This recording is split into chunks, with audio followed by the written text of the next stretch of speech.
Hey, welcome to episode 3 of Into the Van. I'm Mike West, and sincerely, I want to thank you for listening to this podcast so far. We're only 3 episodes in, but the same way I never take for granted people coming to live gigs, you should never take for granted people listening to your music and your records. I'd never take for granted the people out of everything they can do in this universe and all the books, films, music, art, podcasts, everything that they can enjoy creatively. People take the time out to listen to me rambling into a microphone. I really thank you from the bottom of my heart for listening to this, and I hope you enjoyed episode 1 and 2 of Into the Van with Sean James and Crapsons. I've had a blast recording them and it's been really fun to do. Episode 3 is kind of twisting what I enjoy and what I love about the music industry.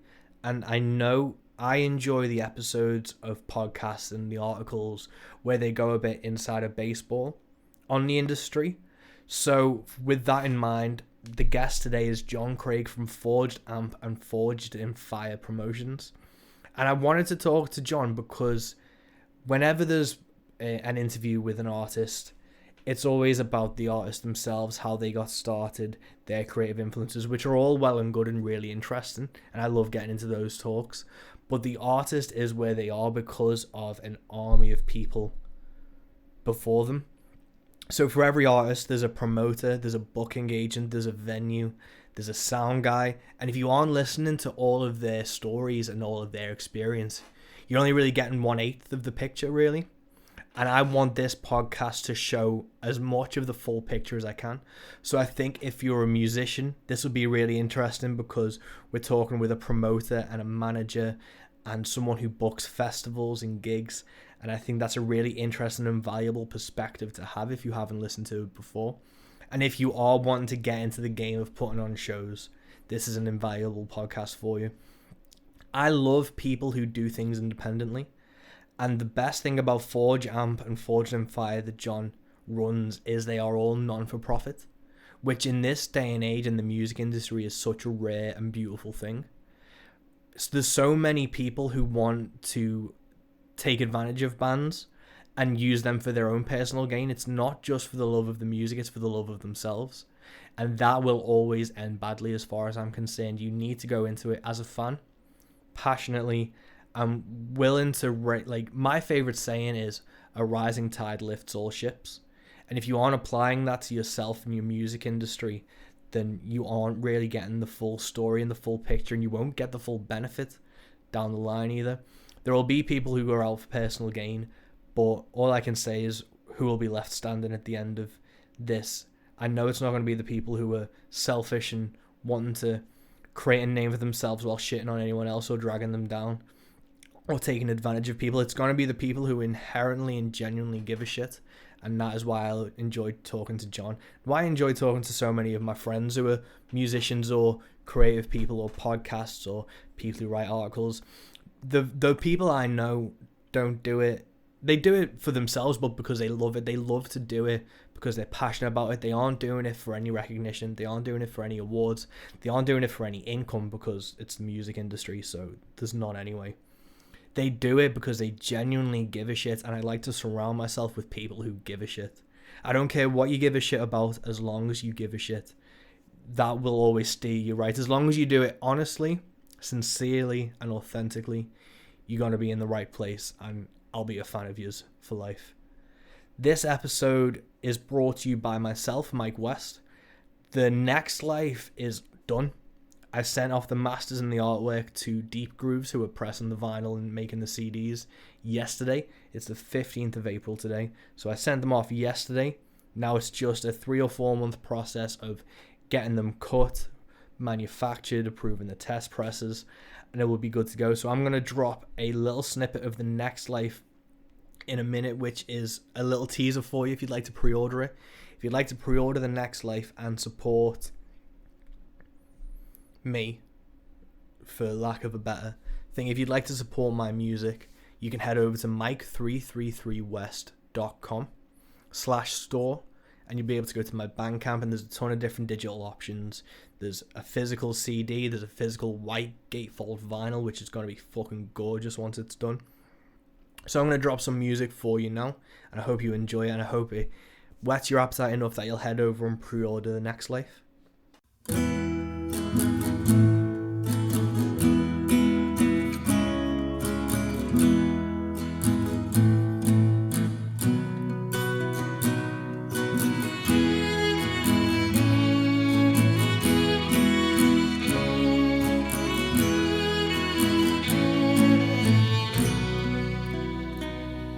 As the fire dies and we say our goodbyes, I hear the ghost of me say, all the battles we lost and the wars that we won go on to define us someday. We'll let the summer pass and move on at last to the seasons that make us age. But at least I will know that the older we grow, in the chapter we share the same page. And I sincerely hope you enjoyed that, because I had a blast making it, and it's been far too long in the making that I'm so happy to get it out there now. And unfortunately I'm not able to tour it due to the current pandemic, but I'm going to do it as digitally, as widespread as I can, because I want as many ears on this as possible. And I really hope you enjoy. I really hope you pre-order it and you get some value out of it, because there's so much good music being made in this day and age, and I'm proud to be throwing my hat into the ring with it. This week I was also meant to be heading on a European tour with Uncle Wormwood. We were going to be traveling around Belgium, the Netherlands and Germany, and I was so looking forward to these shows, because the reaction I get in Europe is what keeps me going for when I do UK shows. I love the UK and I've made some great friends and some amazing fans through this, but the UK scene isn't as ready for this type of music as I think Europe is. I absolutely adore playing in the Netherlands with the White Wolf in Groningen. Is one of my favourite venues to play in the world. I'll always play there when I can, and I'm fucking gutted to be missing out on those shows this year. I'm gonna be back. We don't know when we will be back, but Brexit be damned, I'm gonna be coming back to Europe as soon as I can, because I just fucking love playing there. I want to do a UK tour, I want to do an EU tour, I'd love to do an American tour, but we're seeing how visas are. If Brexit goes the way I think it's gonna go, I'm gonna be paying a lot for visas. So who knows what's gonna happen, but The Next Life is ready. I'm gonna tour the shit out of it as much as I can. I can't wait to get back on stage and do some live shows, and I just can't wait to see people's reaction to this, because I've put a lot of time and effort into this record. The musicians who have played on it are fucking phenomenal, and I truly think you'll enjoy it. So without further ado, let's get on to episode 3 of Into the Van with John Craig of Forge, A.M.P and Forged in Fire. I truly think if you're a musician or someone in the scene or someone who gives a shit about music, this is going to be an interesting talk. We go through country music, heavy metal, what bands should do to approach promoters, and I think this is what the podcast needs to be. It needs to be not only an interesting chat between creative and passionate people, it needs to provide people with some information and some real world advice that can help you in your passionate careers, because this is for music, but it can be applied to comic books, applied to art, it can be applied to whatever creative endeavor you are choosing to do. As long as you give a shit, you're going to be fine, my friend. So episode 3 of Into the Van with John Craig. I'm Mike West. Thank you so much, and let's fucking do this.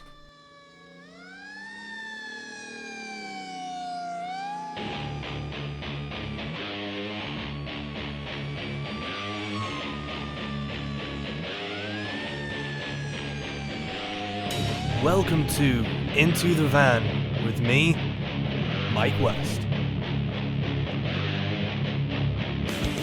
Go! If you go from again, so it was before Forge A.M.P, what got you into the music scene really? Yeah. Right, well, initially I was born in 61, so for about the first 8 or 9 years of my life that I can remember, my dad only ever played country music. My mum would put Radio 1 on, so I used to get bits and pieces of the Beatles, etc. But my dad was a big Hank Williams, Hank Snow, Jim Reeves, all those kind of guys. So that's what I get into, and that's what I loved. And then sort of early 70s, I had cousins a couple of cousins that were 7 or 8 years older than me, and they were like big brothers to me. So when I used to go to their house at the weekends, I was then listening to Led Zeppelin, The Who, Jethro Tull, Black Sabbath, all those guys. So that's why I got into music in the first place. So I had this countryside that I always loved, traditional country, and then I had obviously the heavy rock. Once I got to sort of like where I was the age where I was 14, 15, 16, I started to get into the likes of Rainbow and that, and then punk came along, and as soon as I heard the Sex Pistols late one night on the radio, it was just, that was it, the world ended and started again. So I get really into punk. And that's when I got into my first band myself. So there was 4 of us. 2 of us were AC/DC and Status Quo fans, and the other 2 were punk. So we used to split.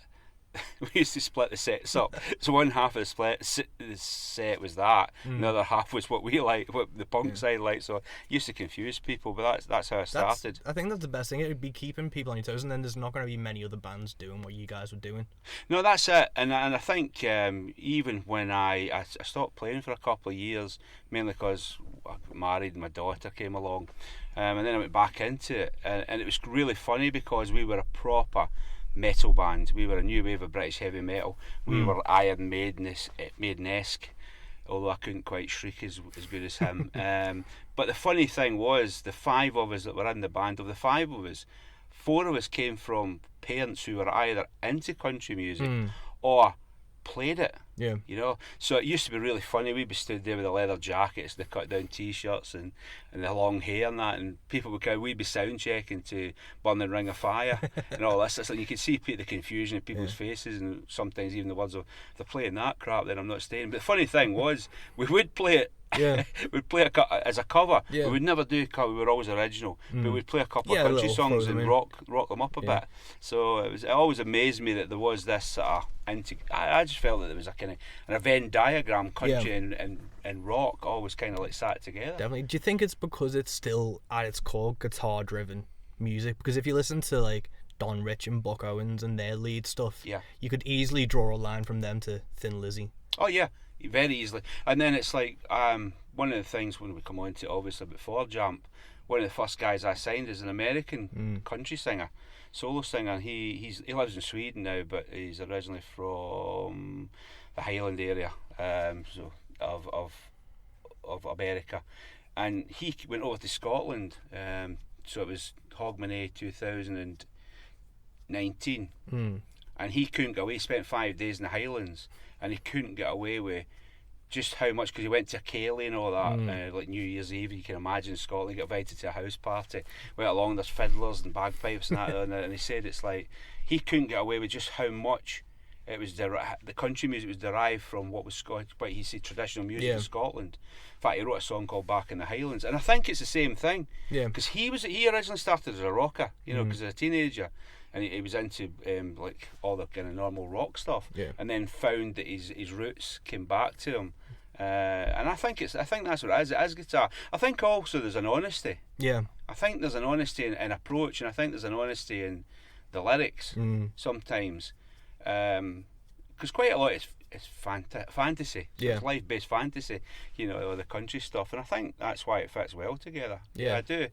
I think it's probably closer. I think also what helps is I always was drawn to the outlaw side, even though I was brought up listening to Hank Snow. There was always Hank Williams, wasn't there? And then when Johnny Cash, and then when it came to the American recordings with Rick Rubin, and that just appealed to me. And the Highwaymen, you know, that just I went and saw them live, and it just blew me away. I went to see Johnny Cash as well when I was about 18. It was just fantastic, and you know, it was something. And you know what? I never ever, even though I was a punk or a metalhead at any given time, or a rocker, I never ever had any of my mates rip me for going to country music. And that's quite unusual. Yeah, but I think that speaks volumes for how open the metal and rock scene is. Because I know, because I obviously came up in like thrash and stuff. I was raised on Kiss and Dead Kennedys and stuff with my dad's record collection, so I was always like a metalhead. Always loved that type of music, And then after the thrash band ended and I started doing the acoustic stuff, I was still like, well, I still sound pretty heavy and not really country or folk.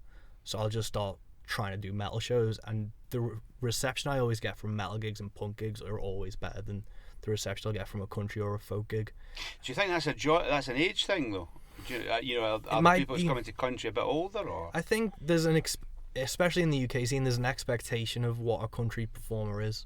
Oh yeah. And that can involve backing tracks and pretty much trying to pretend to be American. It's quite ironic, really, though, because when I tried to bring our American country singer, and I mean, he is really traditional. Yeah. He is, it's a honky-tonk troubadour.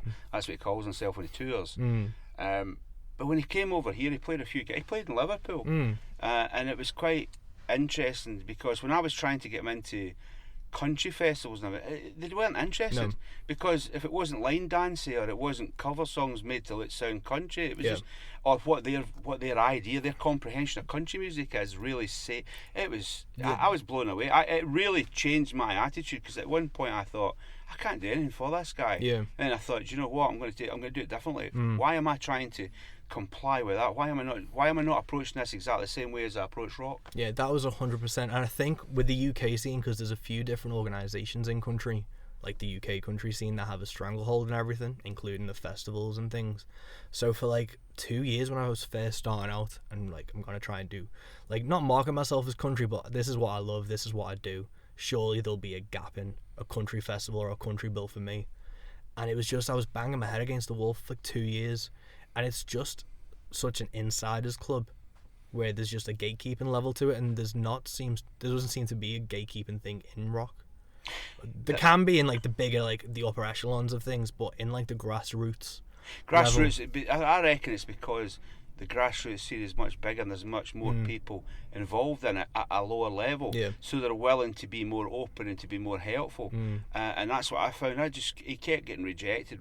Yeah, in Europe he's just done a tour of Germany, Holland, Denmark, and he's going down a storm. But over here, the so-called, and you would think actually, I thought country music over here would be really open. But I've been to a few like Butlins at Skegness for the weekends and that, and I was there for the music, not the line dancing. Yeah. But the music was there for the line dancing, and it was kind of that thing, and that's why I had this Road to Damascus experience when I suddenly thought, do you know what?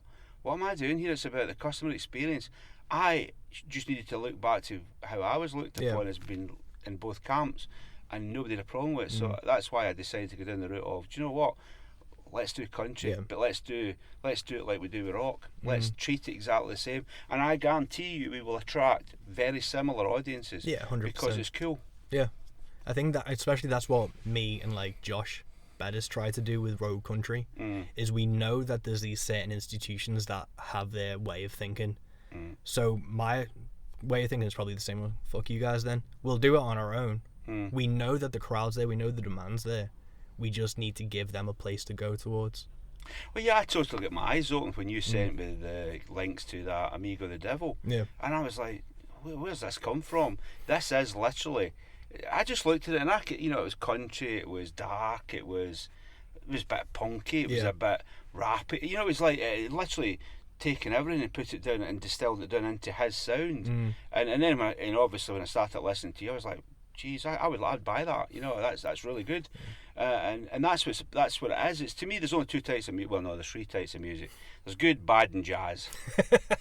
I've always hated jazz. I blame Cleo Lane for when I was a kid. She used to be on the TV a bit every other weekend, and it drove me nuts. It just never appealed to me. No. But it doesn't matter the genre. There's good and bad, and it's as simple as that. And unfortunately, I would say in the UK, too much of what I would call bad country is what's wanted. Yeah, I don't even know if it's wanted, to be honest. I ran into a woman the other day and she was going to the Country to Country festival, and I was just chatting to her because I heard C2C and I was like, the country? She went, yeah. I was like, oh, who are you going to see? And she was talking about all these American acts. I was like, do you listen to any of the UK stuff? She mentioned a few guys who I'm not a fan of. They're more like pop and stylized. I was like, well, have you listened to this? And she was like, no, I don't know who they are. And then even I was pulling out American bands to be like, have you listened to Morgan Wade and the Step Brothers, Sarah Shook and the Psalms? I was trying to like list other bigger artists and it was still no. I was like, well, do you want to like Road Country UK on Facebook then, because you aren't gonna discover what you think is country outside of this viewpoint of C2C and mainstream radio. And it's trying to get people to step outside of that comfort zone, because a lot of the mainstream still assume that radio and the big festivals are the tastemakers, and like they just get spoon-fed basically. No, I mean, I just I get lost with some of the country, and it was like I worked a little bit with a band from the Outer Hebrides briefly, and they were kind of like bluesy, but he was one of the singers was right into alternative country, so he started sort of like sending me links. You know, I mean, this is when I first started with A.M.P, which is coming up 2 years ago, and he sent me like the Cadillac 3, and I had kind of fallen out of love with it. I hadn't paid any attention to it, so Cadillac 3 and stuff like that, and Blackberry Smoke, and you know, and I started listening to it, and then I find out that like, the Brothers Osborne and stuff like that, and I was like, man, this is great, you know, I love this kind of different, where they'll bring in, they're not scared to bring in different different genres into it, and add a bit different, but I must admit, since I started finding out a little bit the darker side, I like it too, because it appeals to me. I mean, it appeals to the 16-year-old Motorhead fan in me. Yeah, that's the thing, because it's like the thing for me, especially listening to Amigo the Devil and stuff, it's that metal for me when I was young was it summed up what you felt inside as like an angsty teenage kid and not really know how to process things. Which is of course what Eminem and people like that did later in the years, you know, they did the same thing, and punk did it. I mean, I was 14, 15, no, I was 15, 16 when punk came out. It was just me. That was me. I was like, this is how I feel. It was a bad time in the country. It was terrible, and they came along, and even though a lot of it was just posed, really, it wasn't real. You know, I mean, I always remember. But it felt real when you were in the moment. Yeah, in the moment you listen to the lyrics. I can still remember. And I wasn't young at the time when it came out, but I remember driving into work and hearing "Cleaning Out My Closet" by Eminem, and they played it straight after it, and I actually sat in the car park to hear that played again, and I was like, man, you know, when you really come out with stuff like that, it's just those are the kind of seminal moments that always made me listen to music. You know, and I don't think you grow out of that. No. Even yet, when some of our bands send me new stuff, like, you know, I've got King Voodoo down in Liverpool, so they're always sending me their demos. What do you think of this? What would you do with this? So they're very good at including me, even though I'm their manager, including me, because they know I come from a musical background. Although I can't play any instruments, I never had any patience, never mind talent. But it's good, because I think that's what it's about. It should always mean something to you. You should always be able to find the person who has something missing in their life and draw them in. Yeah, and I think that's what the darker side of country, like Amigo the Devil, Sean James, those type of things do, is that angst never really leaves someone. It just, you grow up with it, you know that this is this, and I'm going to move on. And I think with more of a awareness on mental health and people not being okay, you're a lot more analytical of how you feel in this day and age. Yeah, definitely. And I think that is a really helpful time for when dark country and alt countries come along again. I mean, like, this is the feelings you're still dealing with just putting music to it, and it's another manageable thing, like back in the day when you were a kid. Oh yeah, and I think it's needed, and I think the fact that a lot of those bands that I named earlier, like, they are no longer espousing gun laws in America. They don't, you know, like the way the Dixie Chicks get absolutely ruined because of their political stance. I find that a lot of the ones in America now are quite willing to not be the conservative country, and I think that's where Amigo the Devil and people like that. And do you know what? I think it will potentially be a better route to go down in country music, especially in this country. Yeah, definitely. You know. Yeah, definitely. And I saw, did you see Dixie Chicks just brought out a new song? No. They just brought out a new song called Gaslighter. Have they? And I was saying to my girlfriend, because it's bullshit how they got ostracized and kicked out of everything for going against George Bush in 2008, around that time. Yeah. And now everyone's going out against presidents and speaking for political candidates. And if they must be sitting back and being like, we fucking did this over a decade ago and nearly lost our careers for it. I think if Donald Trump's done anything good in the world, he's made the country Western fans in America Yeah. less conservative. Yeah.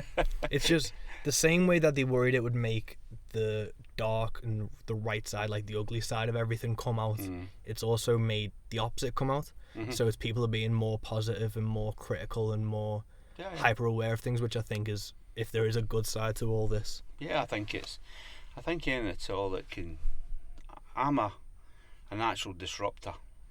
Didn't realise I was, but I'm a natural disruptor, and I tend to look at things as in, all right, that's how they do it, but there must be a better way. Yeah.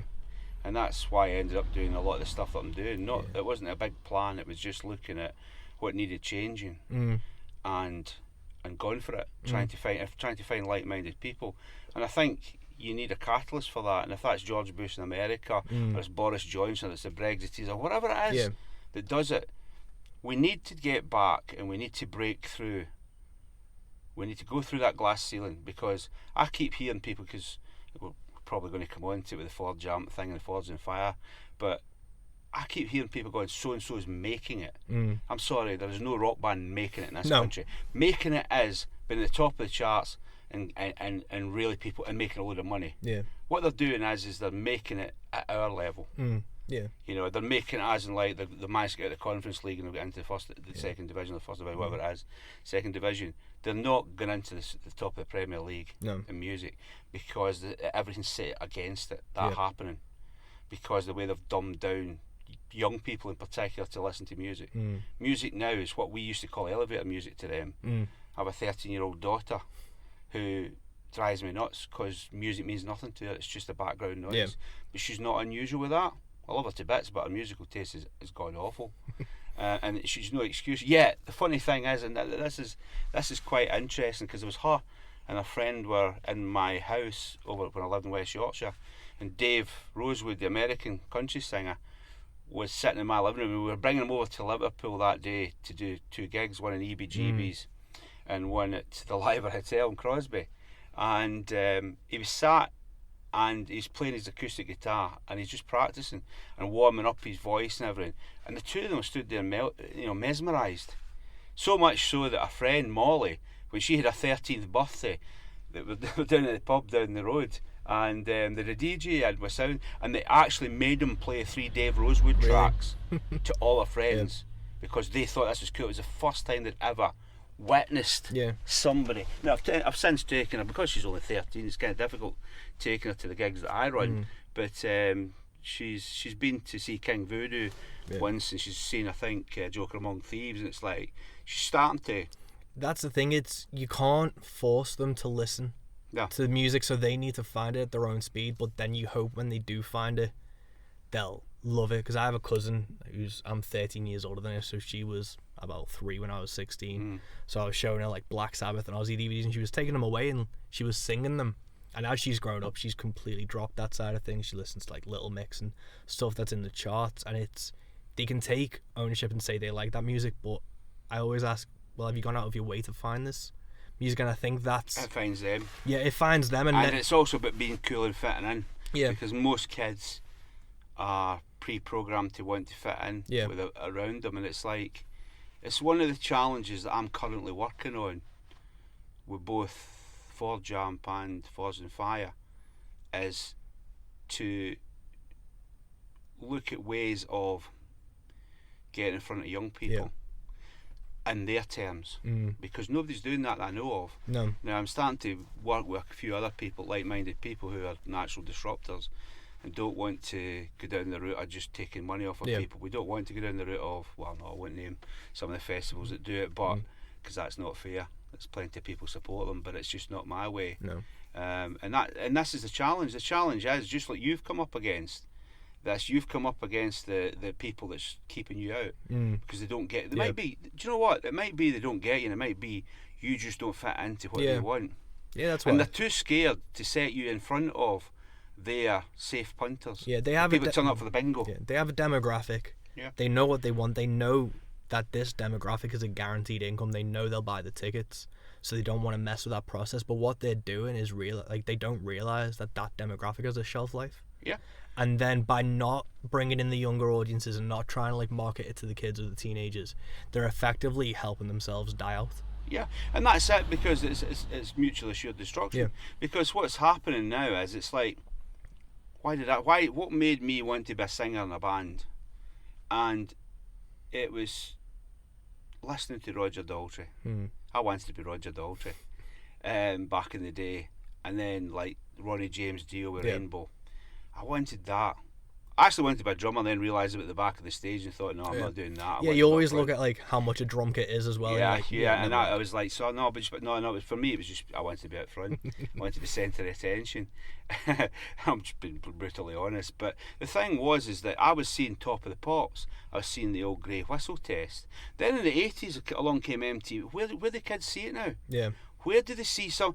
So when I see young kids now, and they're like, we've got a band for Liverpool called Midnight Prophecy. They're all fairly young-ish. And we took one of them to my fiancée works in a school, a primary school in Liverpool. We took one of the young guitarists in just before summer holidays, and he was showing them the guitars and showing them the gear and talking them around about being in a band. And these kids were amazed. And he was shredding and showing them how to do it, and they were like seriously blown away, wanting to buy t-shirts, wanting to buy this. But the thing is they don't see it. Yeah, and they aren't exposed to it otherwise. This is one of the things that we're currently working on, is how we're going to do that. Because let's face it, how do we get young kids, not young, but 14-year-old up to, so how do you get them into venues? Yeah. Oh yeah, they're all right up till 7. Oh God.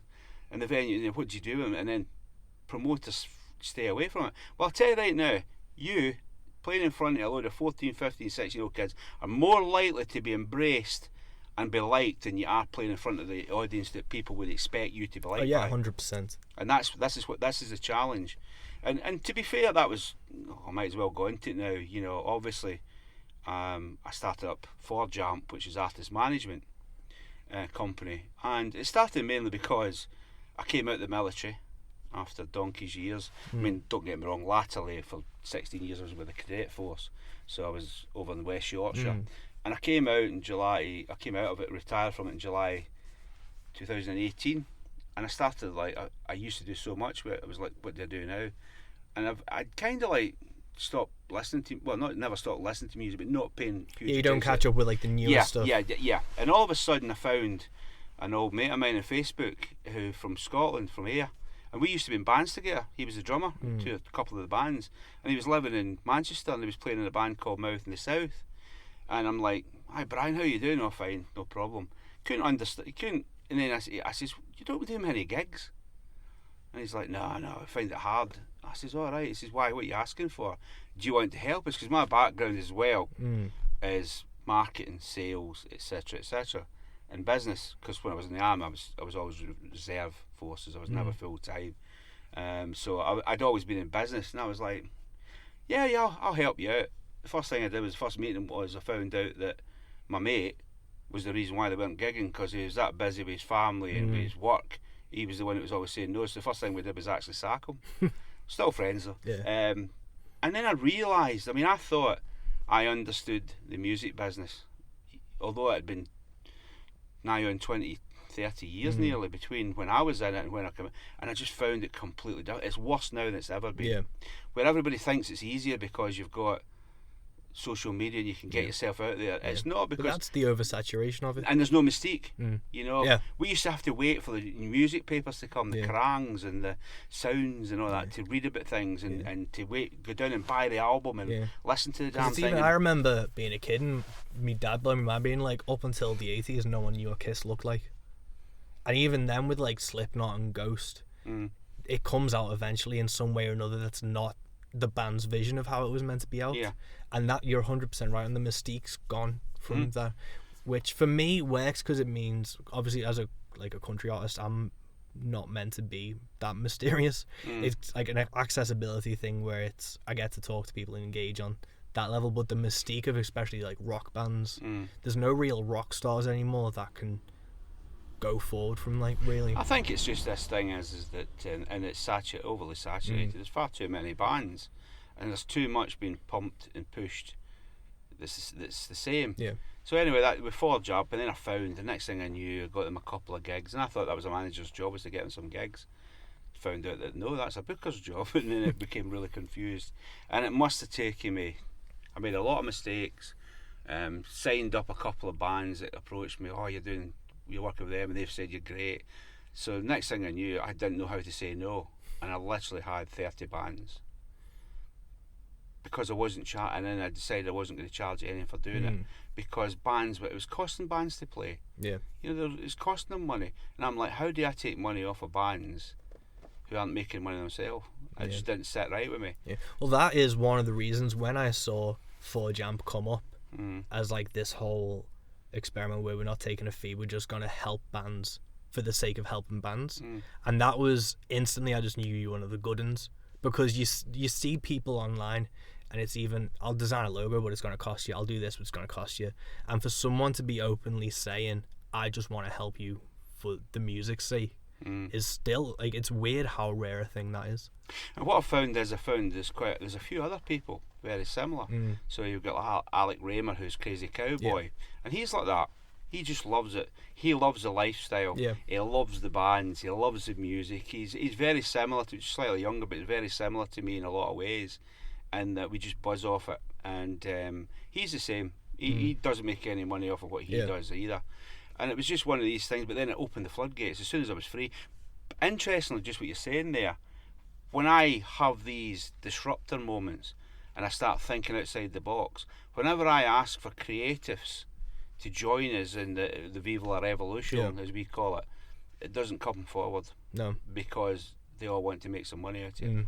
Even, and it's bad because they need to realise just the reality of what it is. Yeah. None of the bands that I work with are making money. No. And they couldn't live off it.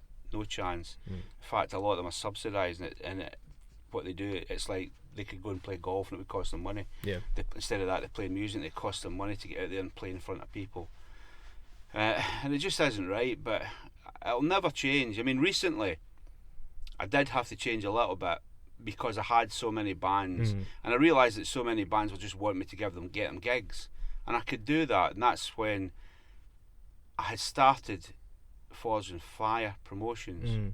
Started off as just one festival, and all I wanted was to give the bands that were working with me a great place to play, a great experience. We did it at the Loose Cannon in Manchester. Crowds were great. They weren't big. And what year did you put the first Forge and Fire on? October last year. October last year. Yeah, so late October, and it wasn't great attendance, but the people there loved it, and the bands had a great time. Yeah. But what it did allow me to do was it allowed me to introduce the brand, and it allowed me eventually, when I was starting to get approached by certain bands of mine that wanted more than just me to get them gigs, and a couple other bands that weren't with me was like, John, you need to do something. We want you to make money.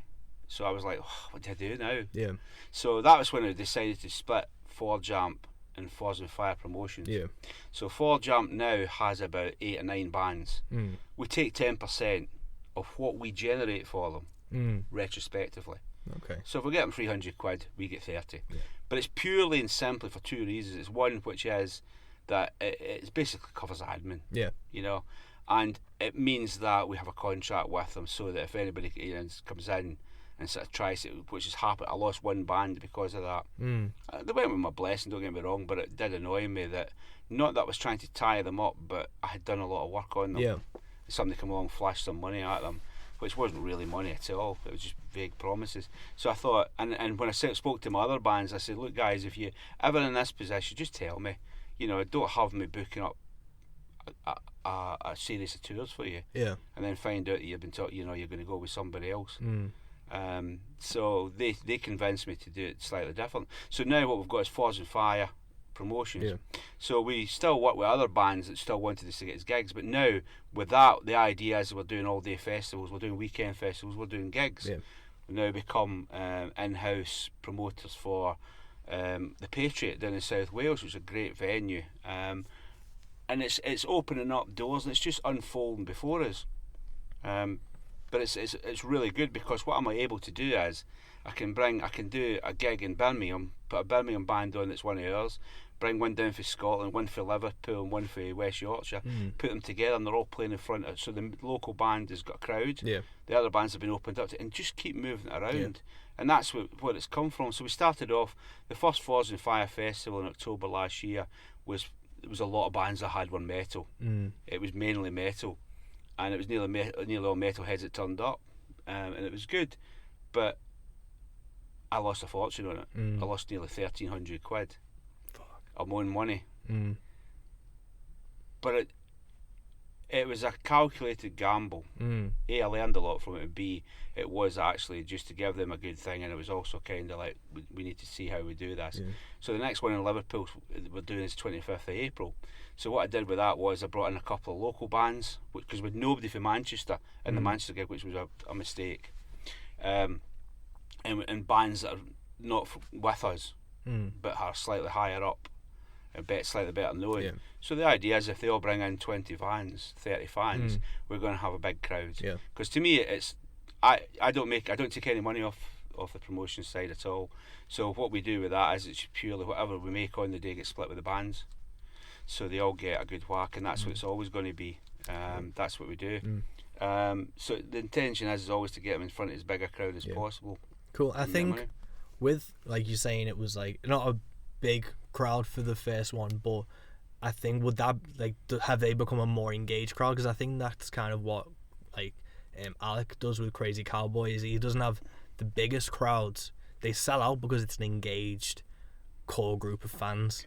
I learned a lot for Alec, and I think that's something people really need to focus on. Is you don't want to try and attract 1,000 people. If you attract 100 people who give a shit and show up, most importantly, I think that's the key. You're right, because I went to Crazy Cowboy 4, I think it was, and because Gallows Circus were playing, they're one of our bands, and I saw how he did it, and he's been brilliant, because he's very open. And the same with Sean Haynes at KOL. Sean will just tell me, what I do is this, and I'll go, right, and I'll look at it. I might have to adapt some of the things, because everybody's different, but that's why we have an affinity. That's why we all work together, especially myself and Alec. And that's why we're doing the one in October, the Desperado one, which is, we're both showing our country love. We love our country and shooting a few people, I think. But you're right, it is about engaging. It's about getting the right venue and engaging the right people, and having them come back for more, because I made the mistake, I said earlier about being a natural centre of attention and show off. When I came into music, I was very careful that it was not about me, and it was always about the bands. It was always about the music. That's why there's no images of me on the Facebook pages and social media. A lot of people don't even have a clue what I look like. They'll all talk about me, they'll all talk to me, they'll talk about each other, but they don't actually know what I look like. And I did that on purpose. However, one of the bands said to me, who was very astute, said to me at when we did the first one, John, you need to be less, you need to hide less, because how do you think Crazy Cowboy does it? Because it is about him. He says, no, you don't want it to be about you. He says, but you do want it to be about the brand. So that's why we started really pushing the Forged in Fire brand as such, because I want to do that. I want people to think it's going to be quality, and like Crazy Cowboy, they know even if they don't know half the bands, they know that the quality will be there, and they can do it. And I think the biggest test will be the Outlaw, the one we're doing in October, which is the Desperado one, and I think it'll sell out. Really? I do. Hopefully. I think we'll get 200 at it, and if we get 200 at it, that's fantastic. And it's really funny, because I think it will, because it's different.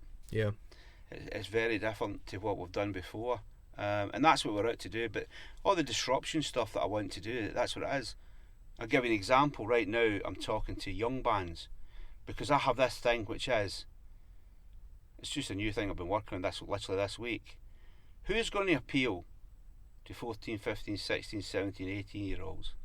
If you think, if they think of is that type of music is what they hear in Capital. But if I can show them some young guys, so young women in their own age group, that are actually playing classic rock, classic metal, country, rock, whatever, that's going to get them. That's going to be like, wow, didn't even know that existed. Because it's all about, like, you can be what you see then.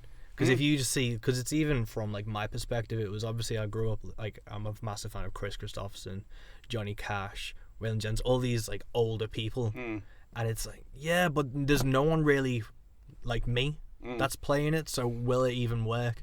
And then it wasn't until I saw like Amigo the Devil and Sean James, and then met people like Josh Bettis and Stevie O'Connor who are my age, to be like, oh shit, there's actually The Plot Hounds is another one. oh the Plot Hounds, yeah, They're another one that's I was like, wow, who is this? they are These so amazing. good. Yeah. I love those I guys. think you put it on Facebook. Yeah. I was like, wow, I love them as well. But I think this is what it is. But it's like one of the things that I want to do, and this is to go back. This is why I was asking for video people and all that. What I want to do is, I want to replicate some of the stuff that was done, like the old. We're not going to put a crowd in. We're going to do cyber gigs. Yes. Right? So they're playing to the camera. So we're giving these young people, or anybody that wants to look at it, the idea that it's going to be, this is what it's like to be down the front of a gig. Look how close you are to the singer. Yeah. Look how you can feel the sweat coming off the guitarist as he's thrashing the hell out of that guitar. This is what it's like, guys, because they don't know. They don't know that they like their music like they like their food now. It used to be when you travelled to different countries or travelled the country, you went and you found, and everywhere you went you found something different to eat. Now they just go to McDonald's, wherever city they're in a town, or KFC, and they know they're getting the same thing. If they stay in hotels, they stay in the Premier Inns, and that's because they know what they're getting. And their life is like that. Yeah. Well, they don't know what we do. They don't know what you do. You know, and that's just, so one of the things I'm working on just now is the gig we're doing the 25th of April at Zanzibar. We're looking at trying to keep it in the Sunday, bringing the bands that are actually we manage, not just the ones that are playing, back in and do cyber gigs. Nice. Especially, are you looking at doing it on like the social media apps? So yeah, Instagram, social media, TikTok. Instagram, YouTube. Yeah. Put it on YouTube, because let's not be kidded. If we don't Adapt. What's the old saying? If Muhammad won't come to the mountain, then the mountain has to come to Muhammad. We're having to do that. Yeah. We have to seek them out. We have to get into when they're willing to sit for hours watching a gamer online playing a game that they love, but they're just watching somebody play it. Yeah. That kind of tells you what's changed. We need to get in front and shock them out of that. Yeah. A Forged in Fire Twitch would do really fucking well. Yeah, and I think it's just one of these things that we but the problem is that, like I said before, a lot of these creatives that we need to help are so short-sighted. They just want, oh no, I want 200 quid now. I don't have the money to do this. You know, I'm just a working class guy. It separates who gives a shit about the scene and who gives a shit about like actually creating something of value and content, as opposed to people who just want to make a quick buck. Well, that we were talking to Angela Draycott, who manages the Patriot, and one of the things she's been working on is being able to do live feeds, you know, and I'm like, that's cool. She says, but people tell me not to do it because it might stop people coming to the gig. I says, people come to the gig, I says, but it'll open it up. Yeah. I says, but what we need to do is, we're raising money for it just now, is to put in really good recording stuff. So every band that plays will get a live recording on it that sounds great, and a live video. They can take away with that and do what they like with it. They can use that for their EPKs. How many times do you get this? Have you got any live footage of yourself? Have you got any good recordings of yourself? Well, that's going to attract bands to come and play the venue, which is a great venue anyway. But it's also like, you know, we'll pay you whatever you get. The least you'll get paid is your petrol money. Yeah. You know, if we're doing introducing nights and Friday nights. Yeah, and every first Friday every month we're going to have an introducing sort of all new bands that don't have a following.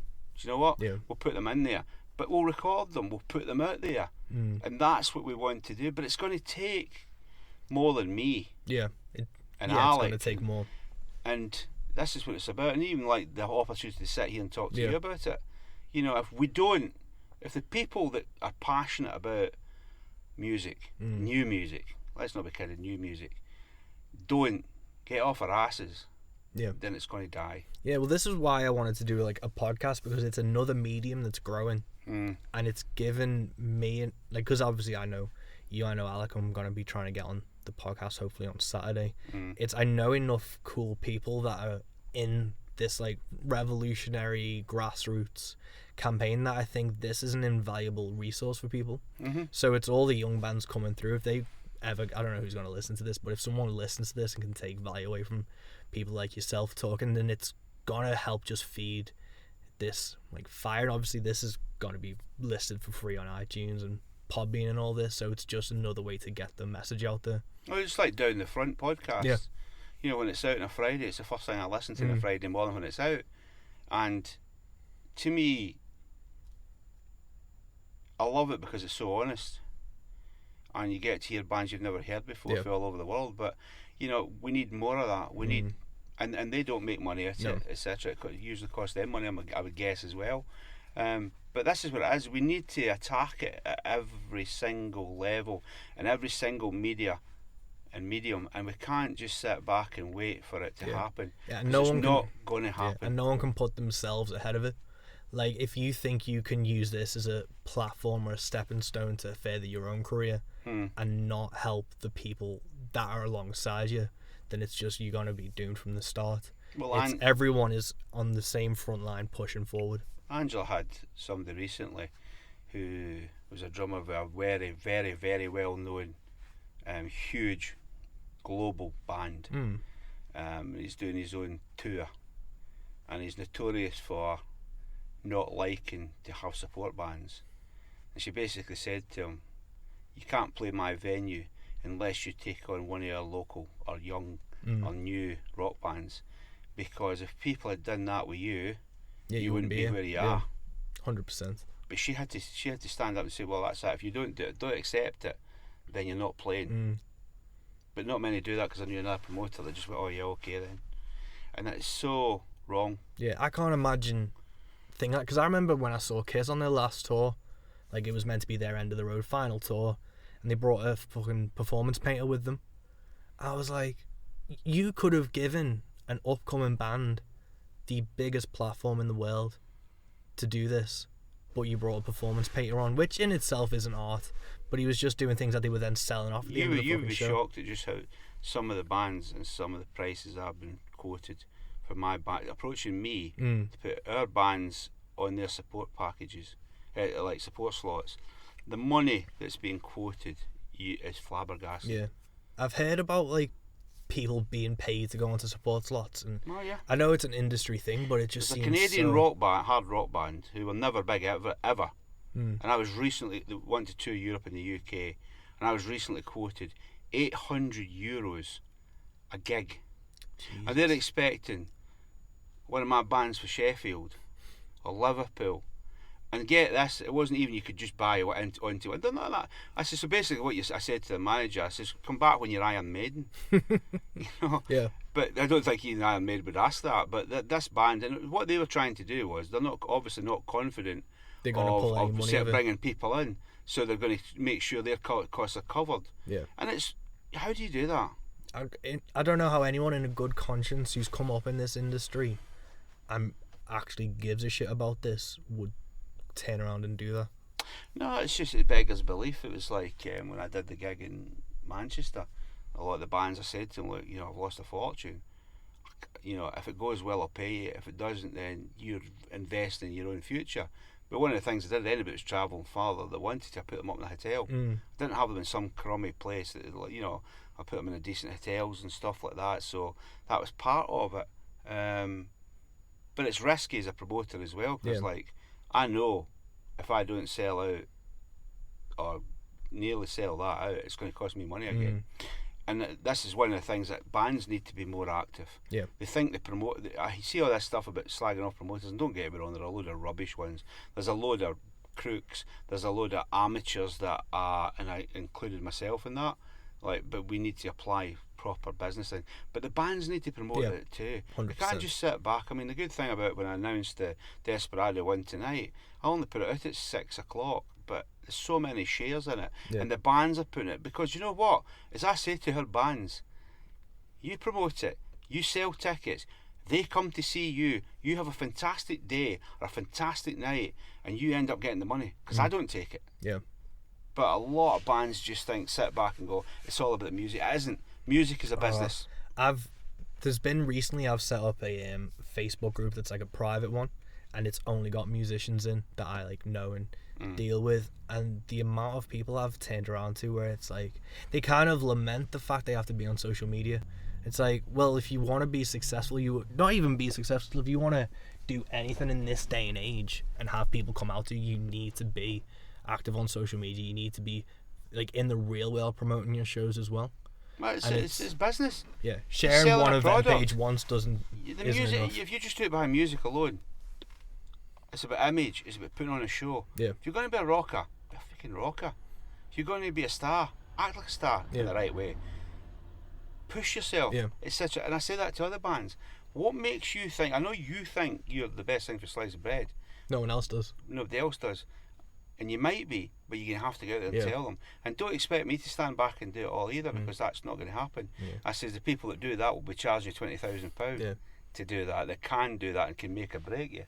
Yeah. But it's just, they've been the fact. So what's the difference between you spending 6 hours in a week on social media, pushing your gigs, etc., etc., to spending 6 hours writing a new song, because it's all part and parcel. Yeah. There's no point in you having the best music in the world if nobody hears it, or sees it. So, for promotion, just because sometimes bands and people just don't know what the fuck to do with it, what would you think if we could do top 5 things a band should do to promote a show?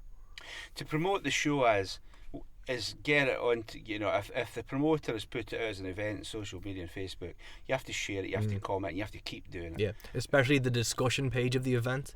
The more active that gets, the higher up the event goes, the more engaged I'll it be is. honest with you, I'm not a social media expert, but I think that's one of the things. And the other thing, the most successful ones, like Alex, for example, will send out personal invites to people. You know that yourself, because when he did the Crazy Cowboy Northern, which you're playing at, that was so funny, by the way, I need to tell you about that one. That was when he said to me, he says, this really cool guy, he's from up your neck of the woods. And I says, all right, and then you contacted me, and we were talking about when I was looking to do the Desperado Festival, and then Alec and I were talking, and I says, Mike West is playing it. I went, what? My Mike West? I went, it's not fucking your Mike West, it's my Mike West. And we just laughed because I didn't remember. He told me at Crazy Cowboy that that he discovered you and he thought you were amazing. And then all of a sudden, after you like reached out to me, so it just shows you there is a small world. But one of the things you got to do is do that. Bands should be doing that. Yeah. At the end of the day, the bare minimum it should be the event page put on your Facebook, shared, and put stuff in it. Yeah, and then if you've got friends that are like for example, the one we're doing in Liverpool, King Voodoo will send that out to all their mates. Yeah. Personally invite them. Probably, I would hope Midnight Prophecy are doing the same. Lost Sovereign. Because it's easier for them. Because guess what? At some point, they're going to be playing in South Wales, where it's the Welsh bands doing that. Yeah. Playing Glasgow, where it's the Scottish bands that are inviting their friends because it's not as far to go. I mean, I had a band say to me, oh, well, why don't you put on a bus to run from Manchester to South Wales? I says, if we wanted to play in front of a Manchester crowd, we'd do it in Manchester, mate. Yeah. It's not about just filling the venue, it's about new. Yeah. But it's kind of basic stuff like that, is raising your profile. Keep putting interesting stuff out there. Yeah. When you're recording, or when you're going to a gig, look at King Voodoo's, they do it brilliant. Every time they're travelling anywhere to a gig, hey, this is us on our way, blah, blah, blah, blah, blah. Little bits and pieces. One of the things that I want to do as well is in some of the like emerging new rock bands Facebook page do it really, really well. So they'll have a band on sort of 6 o'clock on a Thursday night or 7 o'clock on a Thursday night, and it's them live for records, you chatting, talking about things, and it's all that. It's everything. You need to do everything. Yeah. But you need to look at social media. It's creating engaging content. I've been fucking around with it lately. I don't know if you saw I did my horror video. Where it was my fucking cat at the end. Yeah. But it's trying to create something that not only engages but like gets a reaction out of people. So event page, social media, engaging posts, actually creating physical media. I print out and make flyers and then try and find places I think like tattoo artists, tattoo shops, bars, record stores, and actually going in and making a real if you give someone a flyer, you get into trouble for it, but you used to do that. But we would go and find shops, so like record shops back in the day, or whatever, cafes. We'd put posters up. Yeah. Because if that attracts 3 people that weren't going to come, but people have got out of the old ways. Sometimes the old ways are the best. They think, and I know some promoters that are pretty well known promoters that all they do is put it in social media Yeah. and expect that to work. And then when the band turns up and says there's 3 people here, well, I don't understand that. I shared it in every group, but there's hundreds of Yeah. people sharing that shit. Yeah, especially if you think just sharing it to a Facebook group, because I see gig after gig after gig. I don't post in Facebook groups anymore because I just know it's going to get drowned out in the sea. But if I send it to a select few people, and I actually physically leaflet it and hand it into people and make a personal connection, it's going to do so much better than sharing it onto one Facebook group that's instantly going to get buried. Oh, definitely. Because if you look at New Wave of classic rock, I mean, there must be hundreds of posts a day. Yeah. You just get, and I'm not knocking them because it's just they've created a huge. Yeah, they've created something community. that's spiraled, and I think they're slowly not losing control of it, but they're not knowing how to channel it because there's so many people posting things. I think the straight away. danger is as well that, and I don't mean just them specifically, but I mean in a lot of cases, is it becomes a less than hidden agenda, and when it's the same bands that we talked about all the time, and it's not, like I said, it's not just their pages, it's everywhere. It's like the festivals, the same frigging bands that's on it. Well, come on, for fuck's sake, there's hundreds out there. There's thousands of bands out there that are brilliant. Don't be lazy. But then again, I'll blame the bands themselves because they're sitting about waiting for the miracle to happen. Yeah. Get off.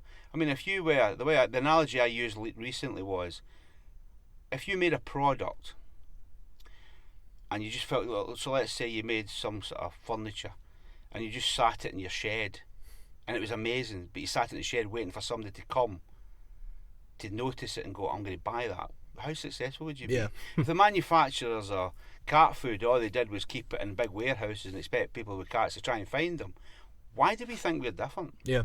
Music's no different. I think especially with artists, they hate thinking of it as a business, but it is. I think I was lucky because obviously I've been obsessed with Kiss since I was a kid. My dad gave me the Gene Simmons autobiography way too young, but he talked about how he marketed back in the day. And they were probably the best. You know that you wanted the greatest band in all that world. You've got the greatest band in the world. Their branding and the way they market themselves off the bat was a massive influence on me from when I was in the thrash band to now. It's, if Kiss can do that and get somewhere with it, if you do anything less, why would you expect and to get with it? alternatively, if you read Dave Hill at Slade's autobiography, when they went to America, it killed them. It really killed them, and this is it. And it's like, if you watch this like 3 hour and a half videos, and it's about Iron Maiden, and you learn. I mean, Rod, he was a beast. Yeah. He flogged them to death, but he created them the way they were. Yeah. They used to sit outside in the van waiting for the band not turning up, or just gate crash a gig and say they were the band that was supposed to. There was all sorts they did. Yeah. But you know what? It's and nowadays, in them days in that area of London, there were 30 gigs a night. Now there'll be 2 venues, and this is the other thing, because people keep bemoaning about venues disappearing, but it's not just venues; it's pubs. Yeah. People aren't going out for nothing, and we need to drive the excitement. Yeah. We need to make people say, I reckon nowadays half the time if you put a band out the back door, they shut the blinds because if the sun was too bright, because it's just so out of the habit of actually going and doing anything nowadays. Yeah. And that's why the pubs are shut. So it's not just venues. We have to sell our wares. Yeah, 100%. And then if we don't, we die. And if we don't look at new ways of doing things, we die. And that doesn't matter what the music is or how good a band you are or a singer you are. You need to understand the business. One of the things that we're currently working on is running seminars and being totally honest. We will probably become public enemy number 1 of a lot of other management companies who take money up front. But we're going to set up, like at the Patriot and places like that, seminars where we bring in experts to tell new bands the truth. That's so valuable because I'm signed up to the PRS, so they do seminars in Liverpool, Manchester, and Ireland, so I go to those. Tipping Point are another one who do seminars, and I went to one which was about the music scene in Liverpool. And I was dead honest. They were like, well, what do you like about the Liverpool scene? I was like, nothing, to be honest. Shit. It's shit. People always say to me, can you get us into Liverpool? Yeah. Guys, the Beatles have gone a long time ago. I says, unless you're going to play covers, you can't get into Liverpool one. Yeah. I was put in a group with these 2 women who were the head of like one festival I can't remember, and there was another like grant scheme there, and they were like, well, why are you here? And I was like, I honestly want to be proven wrong, because as a musician, I don't find anything in Liverpool, and I don't get why. If it's such a good city for music, why isn't this happening? Which is why I've tried to bring my own gigs to it and put on shows. And it's these type of seminars that are invaluable, and not enough musicians go to them. I'm having to put that gig in EBG, the one on the 25th of April in Zanzibar. I was selling tickets at £5 with 11 brilliant bands on. And people say, oh, you're undervalued. But I don't care. They don't realise that Liverpool is not a live venue. It's not a live band venue. It talks a good Manchester game. is. Manchester's phenomenal. But Liverpool isn't. And I live here. I want to, as you can tell by the good accent, but I want to change that if I can. Yeah. And you know, that's why I share other promoters in Liverpool that dare to put their hand in their pocket and put thrash metal ones on or whatever. You know, I will share it because, you know, bloody what? It's a hard old fight out there. Yeah. There's a rumbling going on. There's quite a good punk scene, but for actually getting a lot of people out to gigs and creating a good culture that's not indie bands or cover acts or tributes or fucking karaoke, to actually create something that's going to take a lot of work in the northwest, especially Merseyside. I think the problem here is that we become the Blackpool. You know, people come because it's such a beautiful city centre, there's so much to do, that they almost come in and it's like they want the nostalgia of the Beatles, and they'd rather go to 100 different pubs with people singing Beatles songs than somebody singing their own song that they wrote 3 weeks ago, maybe about the Beatles. But it's just, you know, I don't want to sound like a crotchety old guy, but I think that's why, as you're calling yourself like a disruptor, you need to see what's wrong with something, admit there's something wrong, and then what should be done about it. A lot of people either live in denial, or it's working enough to their advantage that they'll let it slide. Yeah, and that's it. And I see in the military days, in the army days, one of the things that we had to look at was like your job as a leader was to make sure that when you moved on, there was somebody there capable to take over from you. And I think that's our job, is to try and create a scene that's more vibrant for the new ones that's coming up in the next lot, and then create people to think like us. And I think that's one of the things like I'm going to do. And don't get me wrong, I'm not the expert in this, I'm far from it, but I'll bring in the Alex of this world. I'll bring in what you know about, to talk to people that are trying to do what you do, and sit there, and it'll all be valid, and it'll all be free. Yeah, and that's the main thing. And it's because I just know a lot of people. I talk to musicians, I go, are you set up on PRS? They go, no. I was like, well, for every gig you could have got royalties for that. It's not much, but it'll be gas in the tank down the road. Why aren't you signed up to that? Why haven't you registered your songs? It's such these little music admin things that people don't take account of that will add up in the long run. It's too short-sighted at the moment, I think. And I think that's exactly right, and they need that. And do you know why? It's because it's boring. Yeah. They just want to be stars. Yeah. But I recently was talking to a band who had been offered a couple of grand for their album to sign up, and I says, but what do they want for? What are they offering you $2,000 for? Well, you know, blah, blah. I said, wait, here's a question to ask: who owns the songs? Turns out they wouldn't have owned their own songs. I says, it's $2,000, guys. It's not worth it. 200 grand, maybe. 20 grand, maybe. At the level you're at, but $2,000. It costs you more than that. Yeah, but we've spent X amount in recording. I says, yeah, but guys, you're thinking of where you're at just now. What if in 3 albums' time you've smashed America? Yeah. You're all over the world. If there's one thing, if anyone ever listens to this podcast, don't sell the rights or the masters to your own songs. Oh God, no. There's so many. If you can just go back in time and see how many horror stories from the Beatles, because Michael Jackson owned their masters for a long time. Buck Owens had. I think McCartney owned Buddy Holly's. Yeah. At one point. Yeah, Buck Owens owned Mel Haggards for a bit. And Porter Wagner owned Dolly Parton's. Elvis tried to take Dolly Parton's. There's so much. Again, it's short-sightedness. If you hold on to your own copyrighted material, even in the long run, if someone's offering you $2,000 or something now for that, it's ridiculous. Well, Dolly Parton was talking about it the other day, that Elvis wanted to do "I Will Always Love You," but he would only do it if he owned the song. And she says, I couldn't do that to myself. I couldn't do that to my family. Yeah, but a lot of people probably would have gone with that. That's and what it wouldn't makes be Elvis as well. It'd be Tom Parker. Yeah, but him, because that's businessman for you. But the thing with it is that you just need to get your eyes open. Yeah. But I don't think anybody's teaching this. No. And if they are, maybe they're old school, Yeah. or they have a not so hidden agenda. Yeah.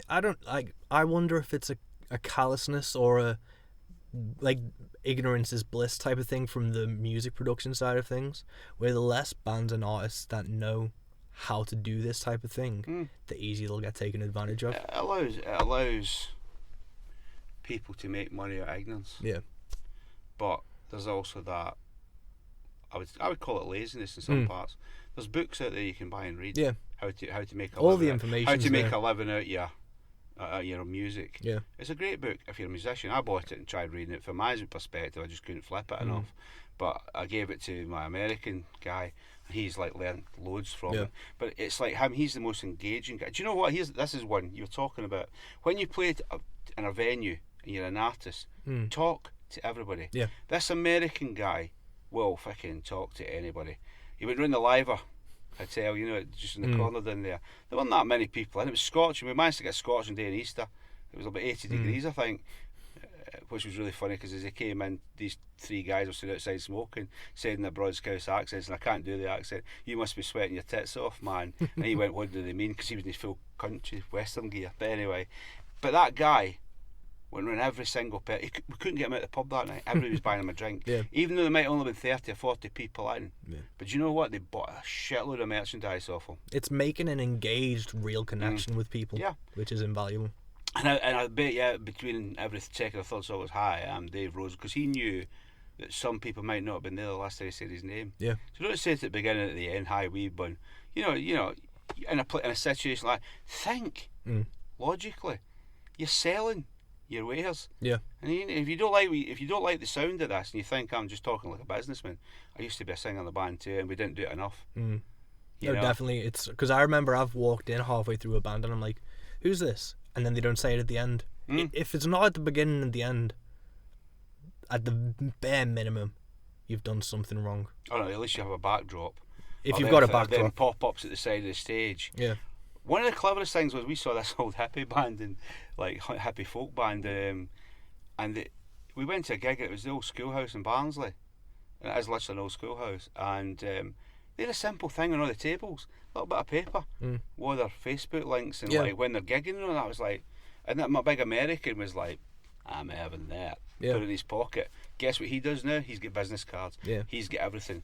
Anybody says, "Here, take that." Yeah. His Spotify has got thousands of followers now because of that. Yeah, if I do a gig and there's tables, there's seatings, there's any flat surface, it's got business cards and stickers on. And take merchandise with you guys. If you can sell t-shirts and anything you can sell and have different price points. Yeah.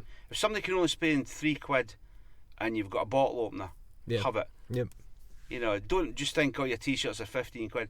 If you've got an EP, sell it for a £5, not a tenner.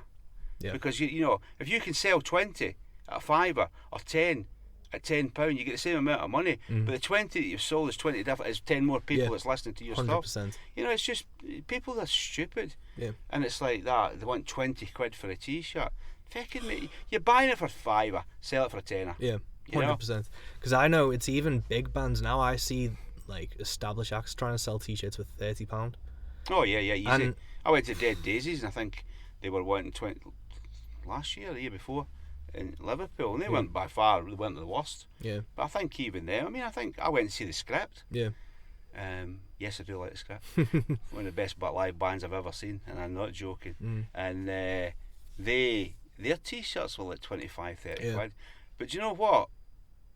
You can't sell albums now because it's all downloads. So where do you make your money? Yeah, it's got to be the merch. But it's from me. It was seeing these t-shirts go for £30. I was like, I'm never gonna sell a t-shirt over X amount. And then sometimes if I'm doing a gig and the headliner act is selling it for X, I'll knock my prices down a touch to be the cheaper alternative for it. Because I've known if I've been to a gig and someone's selling a t-shirt for £30, but the support act's selling their vinyl for £25. £15. That's good business sense, mate. It's like, like, business sense, isn't it? Because the thing is, if the majority of people are there to see the headlining act, and you're not the headlining act, then the other way to do it is to do it cheaper. Yeah. And do you know what? It's all fair in love and war. Yeah. And it's good that I hadn't actually thought of that, but it's exactly what I would do. So for like half the price of the headliner's t-shirt, I got the support act who fucking killed it on vinyl for £15. I got them all to sign it, I had a boss talk with them, and to me that was like worth its weight in gold, and it was because the support acted not just, I don't know if they intentionally underpriced the headliner, but you have to because you want the headliner. You have to know your worth compared to other people's. And yeah, you also got to think of the things that's different about you. It's like Ian Day, who's the singer of Gallows Circus. You know, he'll always say like at the end, right, we're coming to the merch stands over there. Come and say hi and get a sweaty hug, because he sweats like, you know, I've seen more meat in a butcher's pencil, but he sweats like we're going to on stage. But you've no idea the amount of people got up to get that sweaty hug. Yeah. And while they're there, they'll sell the merchandise. Mm-hmm. They'll buy merchandise from them, and it's that sell the dream, sell the Yeah. sizzle. Yeah, 100%. I think that's a good place to end on. I've kept you here for an hour and 5 minutes. I think that's a really good place to end it. So thanks so much for joining us today, man. And we'll get this out, and I'll do a preamble for all your Forged in Fire events, and we'll get that sorted. But thanks so much for being on today, dude. No, cheers, Mike. It's just good to get the opportunity to actually, hopefully, enlighten some people as to the realities of what they need to do. 100%. Well, this was super helpful, and I really think people are going to take something away from it. So thank you so much. So there we have it. I really hope you enjoyed episode 3 of Into the Van with John Craig. Forge, A.M.P, and Forged in Fire are really interesting ventures, and I think if you enjoy music, you enjoy the heavier side of music, and you enjoy the independent side of music, you should definitely give Forge, A.M.P, and Forged in Fire a like on Facebook. Follow all the social media channels. I'm doing a gig with Forged in Fire and John on the 17th of October.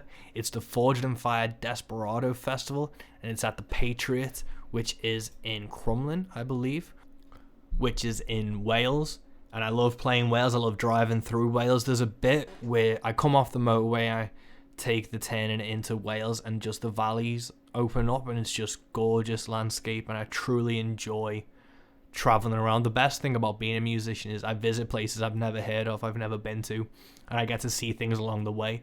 And the day I get sick of looking out my window as I'm driving around and seeing the gorgeous countryside and the gorgeous sights of the UK and Europe or wherever I am, that'll be the day I pack it in. But until that day, I'm going to keep traveling around and finding new places, learning new things, sitting in city centres for a bit to see what the vibe of that town's like. I always enjoy that. And yeah, I'm looking forward to going to Crumlin, Wales on October the 17th for the Desperado Festival. Please check out Forge, A.M.P, and Forged in Fire on social media. If you haven't given myself a subscribe or a like on YouTube, Spotify, iTunes, wherever, please do. It helps a lot, I've been told. And the main thing is listen to it, and if you give a shit about it, let a friend know, and that's all I can really ask. So thank you so much for listening to episode 3 of Into the Van. We'll be back with episode 4, and I can't wait for you to listen to that one. Thank you so much. Stay safe, guys. Peace.